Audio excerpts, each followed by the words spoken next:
What I'd like to do today is talk to you about what I call the 3 levels of guitar study. So when you're trying to develop a practice plan, what to practice on a daily basis, or maybe you've set up a weekly practice routine or whatever it might be, there's 3 things that I think you should really consider depending on what your goals are. So the first level of study is going to be the understanding of maybe theory and of your fretboard. Fretboard visualization, connectivity of positions of a particular scale that you're studying, how scales and chords interact, what chords are, the theory behind all these things. This is all kind of conceptual. So you want to think about your first level is what do you see and what do you comprehend about what you see to the level that you're interested in. So for instance, when you first start learning how to play guitar, the first thing you do is maybe play an A chord or an E minor chord or a G chord or something like that. And of course, one of the most important things is, can you see it in your head? Not just can you play it, because if you have to keep looking at a piece of paper to remind yourself what the chord is, it's going to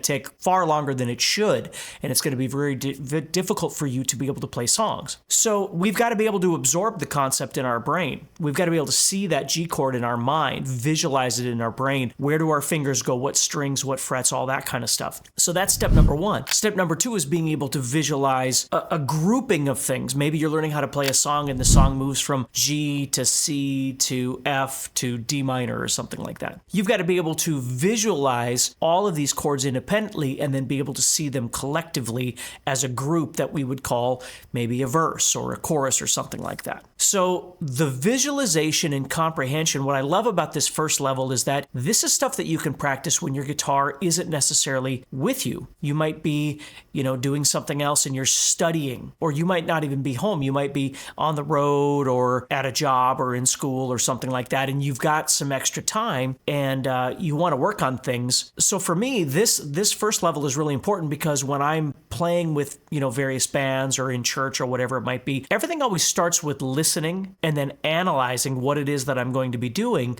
before I ever worry about, what all the components are. I have to start with just an overview, a broad overview of what it is that I'm trying to do, and then I dial that in, and then I move to the second level, which is the execution level. This is where the skill set is. So regardless of what you're working on, a scale or an arpeggio or chords or, whatever it might be, a lick or a pattern or something, your ability of being able to physically play whatever it is that you're trying to work on is level 2. So this could be rudimentary things, exercises. It might be, various skills like bending or vibrato or something like that. It might be a part of a song that you need to practice over and over and over. The point is, this is the hands-on element of playing the guitar, and this is really, really, really important. So the first part is us preparing by understanding what it is we're doing, why it is we're doing it, memorizing the components that we need, what I call clearing, clarifying in your mind how things go, so when you're trying to do whatever it is you're trying to do,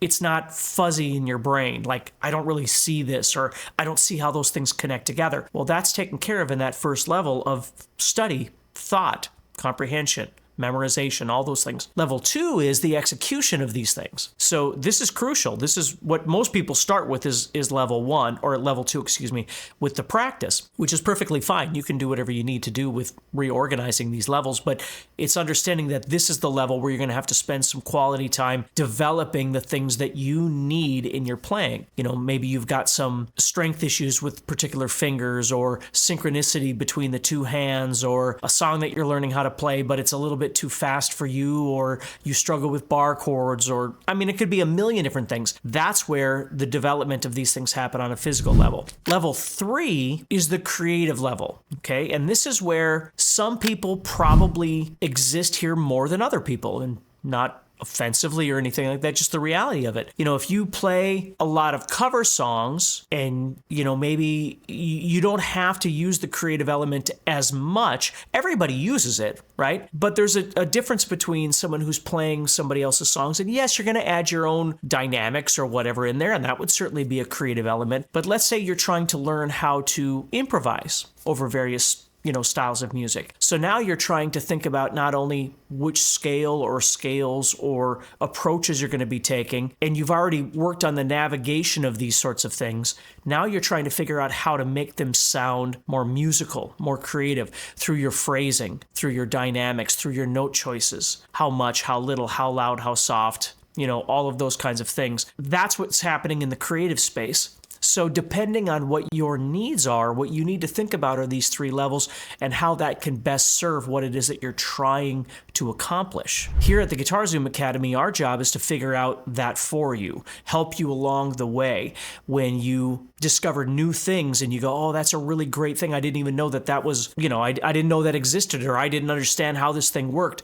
A lot of times as you get that clarity, it optimizes these 3 levels depending on what your goals are, and you start recognizing, gosh, I need to spend more time in the creative space, or I need to spend more time in the physical space, or I need to spend more time in the comprehension space, right? That sort of thing. And so, spend some time thinking about that for yourself. And if you ever decide that you want to check it out, just all you need to do is search for Guitar Zoom Academy, and we'd love to talk to you about that and see if there's something we can do to help you, all right? So take care, stay positive, of course, keep practicing, and I'll talk to you soon, okay?